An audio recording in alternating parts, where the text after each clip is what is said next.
တိုင်းပြည်နဲ့ကိုလူမျိုးကိုချစ်လို့ရှိရင်စာဖတ်ပါစာသင်ပါစာဖတ်တဲ့အတွက်ကြောင့်ကိုယ့်ရဲ့စိတ်တွေတည်ငြိမ်မယ်ကိုယ့်ရဲ့မတိတာလေးတွေကိုသိလာမယ်အားလုံးမင်္ဂလာပါအစ္စလာမ်အလိုင်ကွမ်ဝရဟ်မတ်တူလာဟ်ဝဘရကာတူကျွန်တော်ဒီနေ့ပြောပြမယ့်ခေါင်းစဉ်လေးကကျတော့စာဖတ်ပါပေါ့စာဖတ်ပါဆိုတာဘာဖြစ်လို့ဘယ်လိုပြောမလဲဆိုလို့ရှိရင်ကျွန်တော်တို့ရဲ့တပည့်တွေကိုကျွန်တော်စာသင်ပေးလိုက်တယ်သူတို့တင်ပေးလိုက်စာဘယ်တော့မှကြက်တာဖက်တာလုံးဝကျွန်တော်မတွေ့ရဘူးအဲဒါကြောင့်သူတို့အခုဒီဘာမှသိလည်းမသိဘူးတက်လည်းမတက်ဘူးရှင်းလည်းမရှင်းပြနိုင်ဘူးအဲ့လိုဖြစ်နေတယ်အဲဒါကြောင့်မလို့ကျွန်တော်တို့စာဖတ်ရတဲ့အကျိုးကျေးဇူးတွေစာဖတ်လို့ရှိရင်ဘယ်လိုအကျိုးကျေးဇူးတွေရှိရတယ်ဆိုတာကိုကျွန်တော်တက်တလောက်သိတလောက်ကျွန်တော်ရှင်းပြပါမယ်ဆိုလိုချင်တာဘယ်လိုလဲဆိုလို့ရှိရင်အခုဒီနေ့ကာလနဲ့ပြောမယ်ဆိုလို့ရှိရင်ဒီအခုကဘာကြီးကရွာကြီးတရွာတစ်ခွဲငယ်လေးဖြစ်သွားပြီ။ဘာဖြစ်လို့လဲကျွန်တော်တို့ခင်မီဖွံ့ဖြိုးတိုးတက်တဲ့ကျွန်တော်ဂျာမျိုးဒီယိုနဲ့အင်တာနက်တို့နော်အွန်လိုင်းတို့အားလုံးကျွန်တော်တို့မတိတဲ့ဥစ္စာလေးကိုကျွန်တော် Google မှာဝင်ပြီးနှိပ်လိုက်တာကျွန်တော်အဲ့ဒီဥစ္စာလေးအဖြေလေးထွက်လာတယ်။ရတယ်။ဟုတ်ပြီတခုရပြီဘာဖြစ်လို့လဲစာဖတ်ခဲ့လို့ပညာသင်ခဲ့လို့ပညာကိုရတာ။ကိုချစ်လို့ရှိရင်စာဖတ်ပါပညာသင်ပါကိုယ့်ရဲ့မိဘကိုချစ်လို့ရှိရင်စာဖတ်ပါပညာသင်ပါကိုတိုင်းပြည်နဲ့ကိုလူမျိုးကိုချစ်လို့ရှိရင်စာဖတ်ပါစာသင်ပါစာဖတ်တဲ့အတွက်ကြောင့်ကိုယ့်ရဲ့စိတ်တွေတည်ငြိမ်မယ်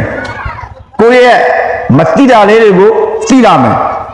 ကိုမတိရှိတာလေးတွေကိုရတဲ့နည်းနဲ့စာအုပ်ကဖြစ်စေ dictionary ကဖြစ်စေတိတဲ့လူဆရာတရားကဖြစ်စေတွားပြီးတော့သူတို့အဲ့ဒါလေးကိုဘယ်လိုလုပ်မလဲလေးလာမယ်သိယူမယ်အဲ့ဒါအားလုံးစာဖတ်ကြီးရဲ့ကျေးဇူးတွေပဲစာဖတ်တဲ့အတွက်ကြောင့်ကျွန်တော်တို့မရောက်ဘူးတဲ့နေရာတွေကိုကျွန်တော်တို့ရောက်ဘူးသလိုပဲဥပမာဗီဂျီနိုင်ငံရဲ့ဟိုနည်းလေးကိုကျွန်တော်တို့နှိပ်လိုက်မယ်ဖတ်ကြည့်လိုက်ရင်အဲ့ဒီဥစ္စာကျွန်တော်အားလုံးသိပြီးဖြစ်သွားပြီဘယ်နိုင်ငံမှာဘယ်ငွေတွေကိုသုံးလဲဘယ်နိုင်ငံမှာဘယ်စကားတွေကိုသုံးလဲနော်ဘယ်နိုင်ငံရဲ့အိန္ဒိယဘယ်လောက်ကျဲလဲစာကြကြတာစာဖတ်ခြင်းကြောင့်ဖြစ်ပေါ်လာကျွန်တော်မသိတော့စာဖတ်တဲ့အနေနဲ့ကျွန်တော်သိလာမယ်ကျွန်တော်တို့ရဲ့အနေပြောမှဆိုလို့ရှိရင်ကျွန်တော်တို့ရဲ့ရှေ့ပညာရှိတွေပြောသွားတဲ့စကားစုအရာဆိုလို့ရှိရင်စာမဖတ်လို့ရှိရင်ဘာတခုမှသိနိုင်မှာလည်းမဟုတ်ဘူးတက်မှာလည်းမဟုတ်ဘူးရှင်းပြနိုင်မှာလည်းမဟုတ်ဘူးအဲ့ဒီစာဖတ်ခြင်းကြောင့်သိလာမယ်တက်လာမယ်မြင်လာမယ်ပြောနိုင်တယ်စာဖတ်ခြင်းကြောင့်တက်တိရှိတာတယ်စာဖတ်ခြင်းကြောင့်အမှန်တရားကိုရင်ဆိုင်ရဲတယ်စာဖတ်ခြင်းကြောင့်မိသူတူပြောက်ကိုမှကျွန်တော်အခုညီမလို့ပဲအဲ့စာရဲ့ဆိုင်းဘုတ်လေးဖတ်ပြီးကျွန်တော်အဲ့ဒီလမ်းနံပါတ်ဘလောက်အိမ်နံပါတ်ဘလောက်စာကြပြီးကျွန်တော်တို့ဘယ်လိုလုပ်လဲအားလုံးဒီဓာတ်တွေအားလုံးကျွန်တော်တို့စာဖတ်ခြင်းရဲ့အကျိုးကျေးဇူးတွေပဲနော်စာမျက်နှာဖက်လေကျွန်တော်မြန်မာသိတယ်ပဲစာမျက်နှာလေးတာလေကျွန်တော်အားလုံးနောက်တက်ကျွန်တော်အဲ့လိုမျိုးတက်ကြည့်ခြင်းတဲ့သိကြည့်ခြင်းတဲ့လူကိုကျွန်တော်ရှင်းပြနိုင်တယ်ပဲမသိတဲ့လူကသိတဲ့လူစီကိုမိမှာကဘယ်လိုပြောမလဲဆိုရင်လုံးဝလားလုံခြုံစိတ်ချရပြီဒါပဲဒီဥစ္စာကစာဖတ်တဲ့လူကအများကြီးချင်းလက်တန်းမျက်နှာတာနေမယ်ဘယ်ကိုတော့ဒီမျက်နှာသူဘာဖြစ်လဲစာဖတ်တဲ့အတွက်ကြောင့်သူသိမယ်နားလည်မယ်သူရှင်းပြနိုင်မယ်ပြဿနာတစ်ခုဖြစ်လာတယ်ဖြစ်လိုက်ကြသူအဲ့ဒီပြဿနာလေးကိုသူကတစ်ဖက်ဘလုံးကိုမင်းမြန်ပြီးတော့ဘယ်ဘက်ကဘယ်လိုဖြစ်လဲစာဖတ်တဲ့အတွက်ကြောင့်သူအဲ့ဒါလေးကိုဒဲလူကြီးမြတ်တာတက်လေးဖြစ်အောင်လက်လိုက်မှုမဖြစ်အောင်သူကဘယ်လိုဖြစ်ချင်းနိုင်လဲအဲ့ဒါကြောင့်မလို့ကျွန်တော်တို့ရဲ့တပည့်တွေကျွန်တော်တို့လူကြီးမင်းတွေအားလုံးဥမာဘာသာရေးစာအုပ်ဖြစ်စေကျွန်တော်တို့စီးပွားရေးစာအုပ်ဖြစ်စေကိုယ့်ရဲ့စာအုပ်ဖြစ်တဲ့ကြက်ပါလေးလာပါသိယူပါတကယ်လို့ကိုနားမလဲဘူးမသိဘူးမတက်ဘူးဆိုလို့ရှိရင်လေကိုတက်တီးတဲ့လူတက်တဲ့လူတွေဆိုပြီးသွားပြီးတော့မြန်ဒီယူလေးလာပါလို့ပြောဆိုရင်းနဲ့